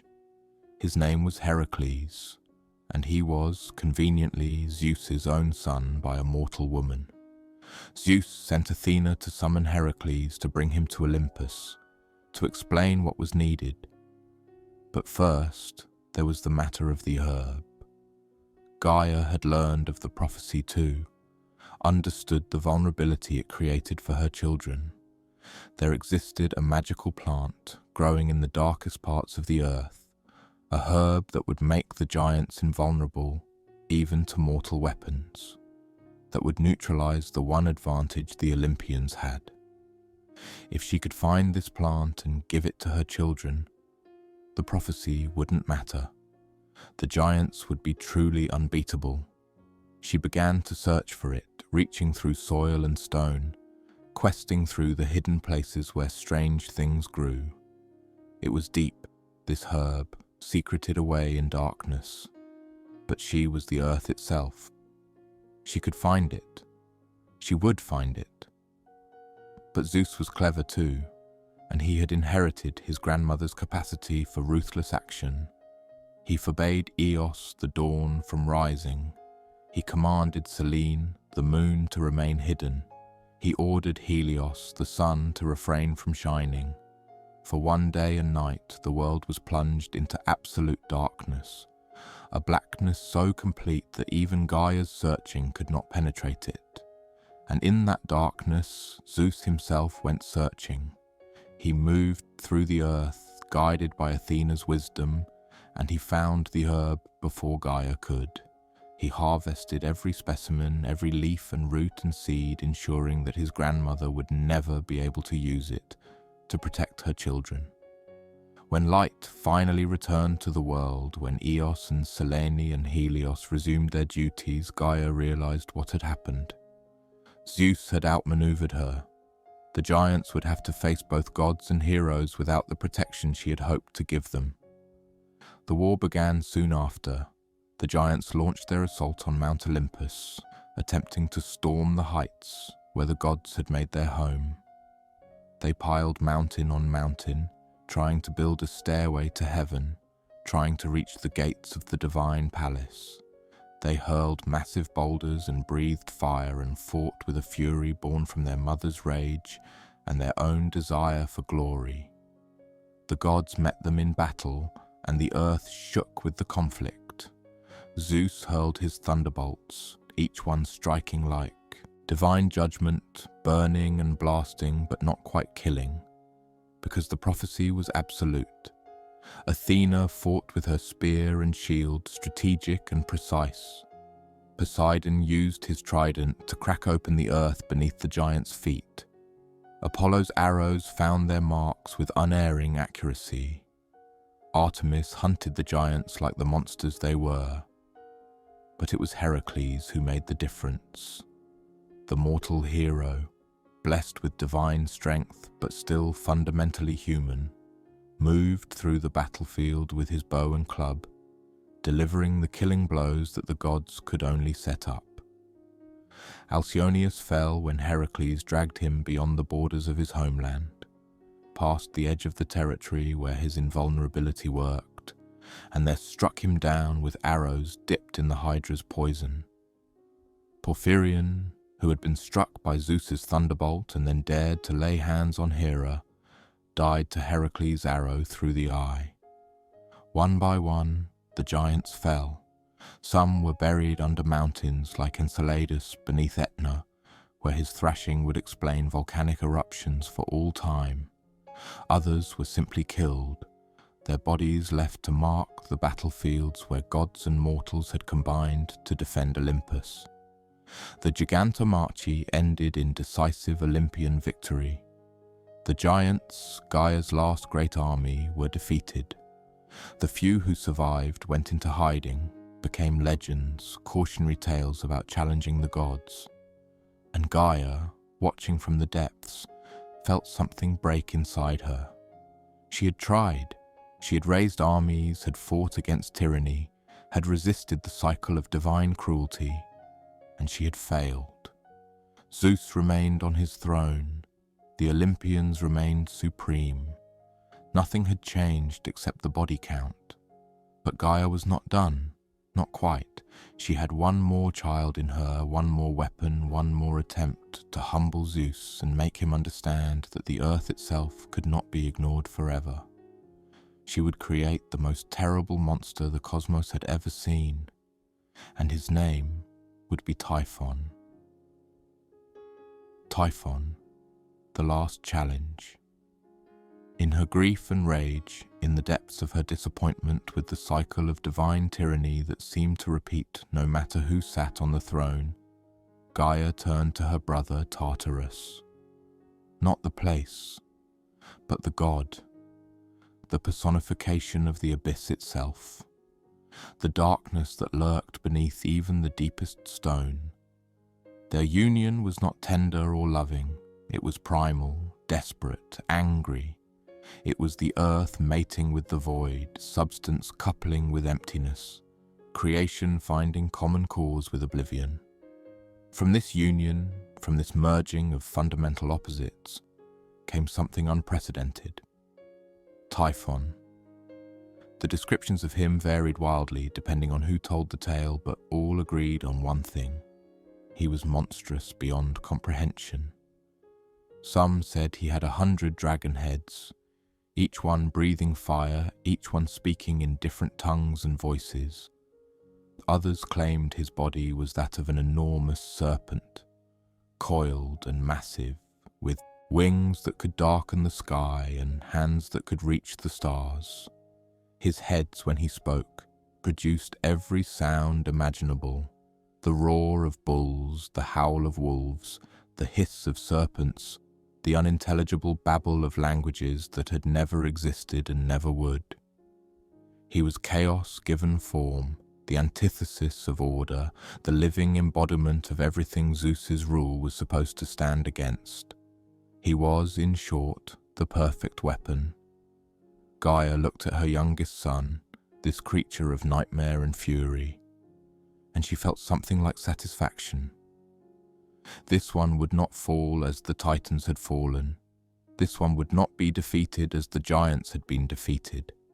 This one would end Zeus's reign and humble the Olympians and restore balance to a cosmos that had been dominated by successive tyrannies for far too long. Go, she told Typhon. Go to Olympus. Show them what true power looks like. Show them that the earth remembers every slight, every injustice, every child imprisoned and forgotten. Typhon needed no more encouragement. He rose from the depths, emerging into the world like a volcano gaining consciousness, like the end of all things given limbs and purpose. The sky darkened at his approach. The sea churned in fear. Even the stars seemed to dim, as if hoping that by going unnoticed they might escape whatever was about to happen. He marched on Olympus, and the very earth groaned beneath his weight. The Olympian gods saw him coming. They felt his approach like an earthquake, like a storm, like the ending of all things. And most of them, brave gods who had fought titans and giants without flinching, took one look at Typhon and decided that discretion was the better part of valor. They fled. Apollo ran to Egypt and disguised himself as a crow. Hermes became an ibis and vanished into the reeds. Ares turned himself into a fish. One by one, the gods who had stood so proud on Olympus transformed themselves into animals and fled to the far corners of the world, leaving Zeus to face Typhon alone.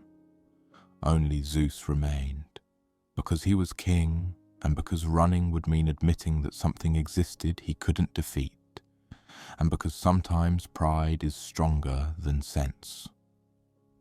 The battle between Zeus and Typhon was cataclysmic. The thunderbolts flew like rain, each one burning with the full force of heaven's fury. Typhon barely seemed to notice. His 100 heads breathed fire in return, scorching the mountainsides, melting stone, turning the very air to poison. Zeus wielded his weapons with all the skill of a god who had toppled titans. Typhon fought with the raw, chaotic fury of something born from rage and void. The mountains shook, the seas boiled, the underworld trembled. In some accounts, Typhon gained the upper hand. He managed to grapple with Zeus, to tear the divine sinews from his body, to steal the very tendons that gave him strength. Zeus fell, weakened and helpless, and Typhon dragged him to a cave in Cilicia, imprisoning him there, guarding over his defeated enemy like a trophy. It was Hermes and Pan, brave or foolish enough to attempt a rescue, who saved Zeus. They snuck into the cave, recovered the stolen sinews, restored them to Zeus's body, and the king of the gods rose once more, fury and determination burning in his eyes. The second confrontation was even more violent than the first. Zeus brought every weapon at his disposal, every trick he had learned, every ounce of power he could summon. He pursued Typhon across the world from Cilicia to Sicily, hurling thunderbolts with relentless precision. Typhon fought back with everything he had, but he was wounded now, weakening, the initial fury beginning to fade into desperation. He tried to flee across the sea, tried to find sanctuary, tried anything to escape the god who refused to be defeated. In the end, Zeus cornered him at Mount Etna in Sicily. With one final massive effort, Zeus hurled a thunderbolt so powerful that it shook the entire island. It struck Typhon square in the chest, and the monster fell. But Zeus wasn't done. He lifted an entire mountain, Mount Etna itself, and dropped it on top of Typhon's defeated form, pinning him beneath millions of tons of stone and earth, ensuring he could never rise again. Typhon was not dead, because monsters like him cannot die. But he was imprisoned, trapped beneath the mountain, able to do nothing but rage and thrash and breathe fire. And that fire, those struggles, would explain Mount Etna's volcanic nature for all time to come. Every eruption was Typhon trying to escape. Every earthquake was Typhon shifting in his prison. The Olympians returned from their hiding places, embarrassed but relieved. Zeus had won. Typhon was defeated. The last great challenge to Olympian supremacy had been overcome. And Gaia, deep in the earth, felt the weight of final defeat settle on her like a shroud. She had tried everything. She had fought against Uranus, against Cronus, against Zeus. She had raised armies, birthed monsters, used every tool at her disposal. And still the pattern continued. Still the Olympians ruled.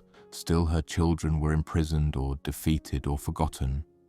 She had one final meeting with Zeus, a confrontation born not from violence, but from weary acceptance.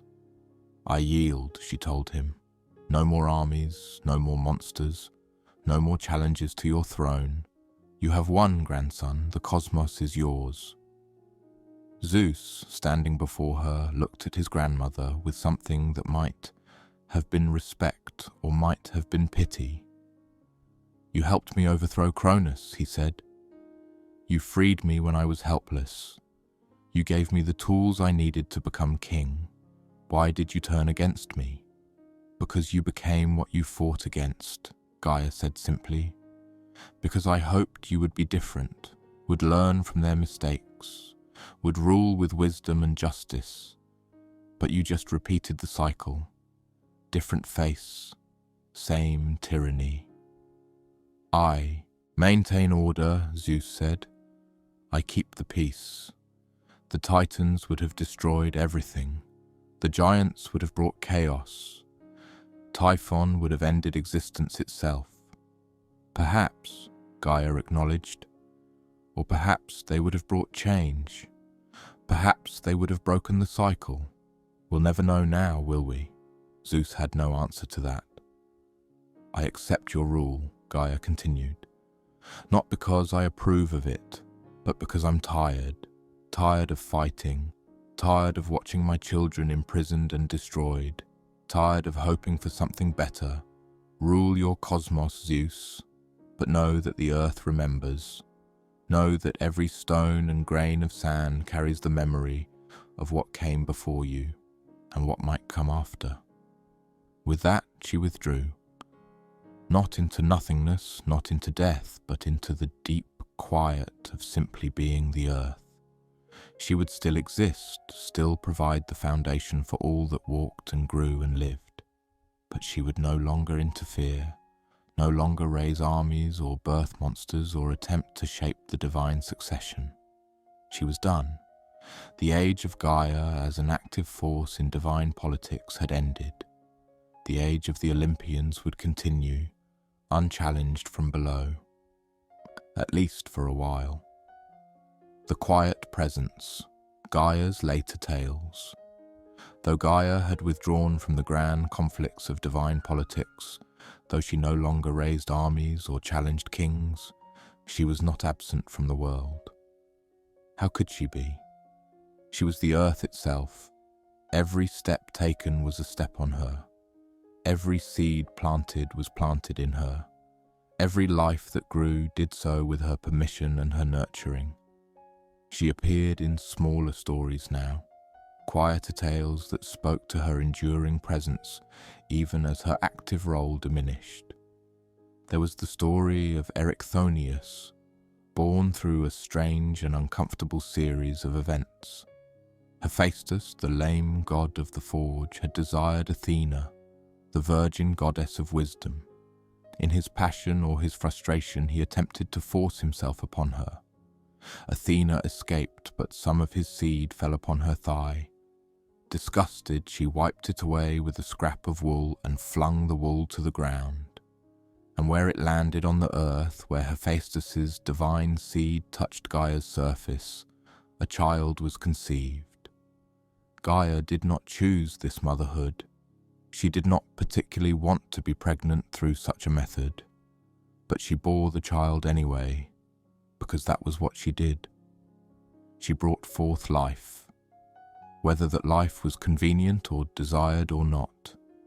Erichthonius was born half serpent, his lower body twisted into coils, a reminder of his strange conception. Athena, feeling responsible despite not wanting the child herself, took him in and raised him in secret, and he would eventually become one of the legendary kings of Athens. It was accidental motherhood, unwanted fertilization, but Gaia accepted it as she accepted all things. The earth does not refuse what falls upon it. She also appeared in the tale of Antaeus, the giant who was her son with Poseidon.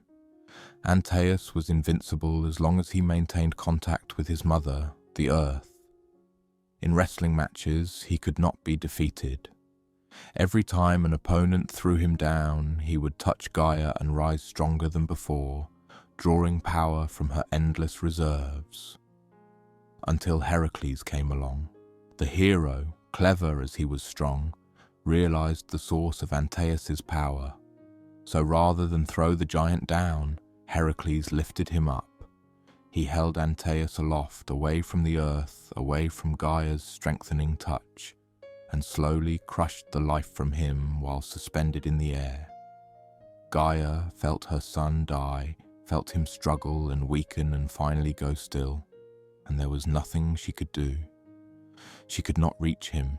He had been taken from her, and without her touch, he was just another mortal thing, capable of death. The lesson was clear. Even the children of the earth could be defeated if separated from their source. In some traditions, Gaia also gave birth to or nursed Aristeus, the god of beekeeping and cheesemaking and all the useful rural arts. Where Apollo might be bright and distant, Aristeus was practical and earthbound, teaching mortals how to extract honey and preserve milk and tend their orchards. He was the kind of god Gaia appreciated, quietly useful, improving life rather than dominating it. As the centuries passed, as the age of heroes dawned and faded, as Troy burned and the great cities rose and fell, Gaia remained. She was present at every oath sworn on the earth. She was invoked in childbirth, in harvest, in death. She received sacrifices and prayers, though not the grand temples and festivals that gods like Zeus or Athena enjoyed. She was background, foundation, the assumption beneath all assumptions. Of course the earth was there. Of course crops would grow. Of course there was solid ground beneath every step. Why would anyone need to think about it? And perhaps that was how she wanted it. After centuries of conflict, of watching her children rise and fall, of trying and failing to shape the divine succession into something just and wise, perhaps it was a relief to simply be taken for granted, to exist without drama or crisis. The Greeks called upon her in their oaths because she was constant. She was reliable. She would always be there to bear witness, to remember, to hold the memory of promises made and broken. In Homer's epics, she appears rarely, and when she does, it's almost in passing. A character might swear by Gaia, or make a sacrifice to her, or invoke her name in prayer, but she doesn't act, doesn't intervene, doesn't shape the story in the way that Zeus or Athena or Poseidon might. She had become part of the scenery, quite literally. But those who were wise understood what she still represented. The sophists and the philosophers, the poets and the priests, they knew that Gaia was the beginning of everything, that before Zeus, before the Titans, before even chaos properly understood itself, there was earth, there was ground, there was foundation. She was not worshipped with the fervour of the Olympians, but she was respected in a way that transcended worship. She was necessary, she was eternal, and she would be there long after the Olympians themselves had faded into myth. In the later Hellenistic period, she was sometimes conflated with other earth goddesses, her identity blending with Demeter or Rhea or Cybele. The distinctions grew fuzzy, the old stories mixing with new interpretations, and perhaps Gaia didn't mind that either. After all, the earth does not insist on being recognized. It simply is. And whether you call it Gaia or Gaia or Terra or Mother Earth or something else entirely, it remains what it has always been. The ground beneath your feet, the soil that feeds you, the place where all life begins and to which all life returns. Gaia had learned patience across the eons. She had learned to wait, to endure, to outlast. Kings rose and fell, gods came and went, civilizations bloomed and decayed like flowers in their season.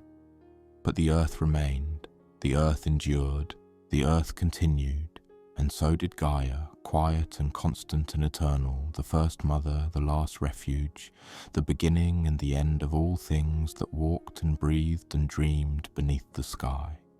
Conclusion: so there, in the deep quiet of history and myth, we find Gaia settling into a kind of peace.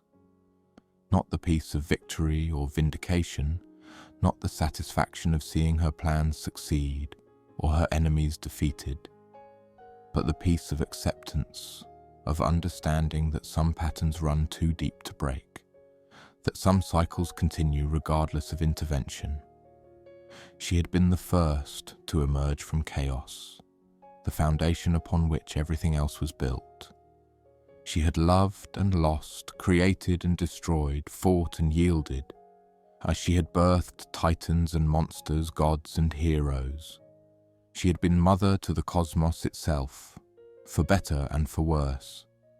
And in the end, she had learned what the earth always knows, that everything passes except the ground itself, that seasons change but soil endures, that empires rise and crumble, gods reign and fall, but the earth simply continues, patient and implacable and eternal.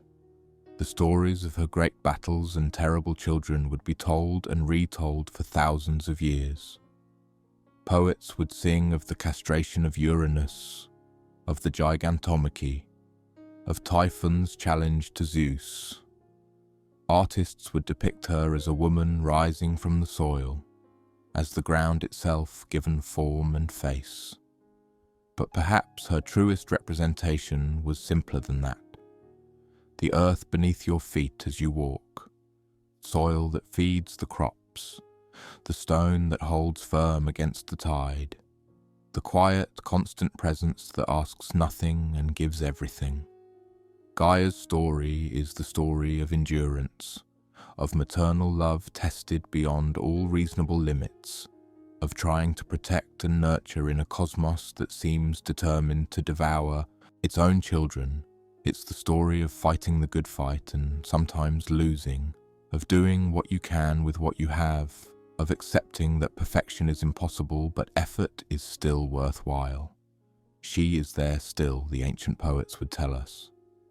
In every handful of earth, in every mountain and valley, in every growing thing and every stone, worn smooth by time. She is there, silent now but not absent, waiting with the infinite patience that only the eternal can truly understand. The Olympians would have their age, their stories, their dramas. Heroes would rise and fall, mortals would build their civilizations and watch them crumble. But through it all, beneath it all, Gaia would remain, as she always had, as she always would, the mother of everything, the foundation of all, the first and the last, the Alpha and the Omega, the beginning that never truly ends. If this story brought you any peace tonight, if it helped your mind settle and your thoughts slow, then please feel free to like the video and subscribe. Not because I need it, but because it helps others find these stories, these old tales that have helped people sleep for thousands of years. Let me know in the comments where you're listening from and what time it is where you are. There's something beautiful about imagining all of us out there in the dark, scattered across the world, all falling asleep to the same ancient stories. Sleep well, rest easy, and remember, the earth is beneath you, solid and steady, Gaia's eternal presence, holding you up even in your dreams. Good night.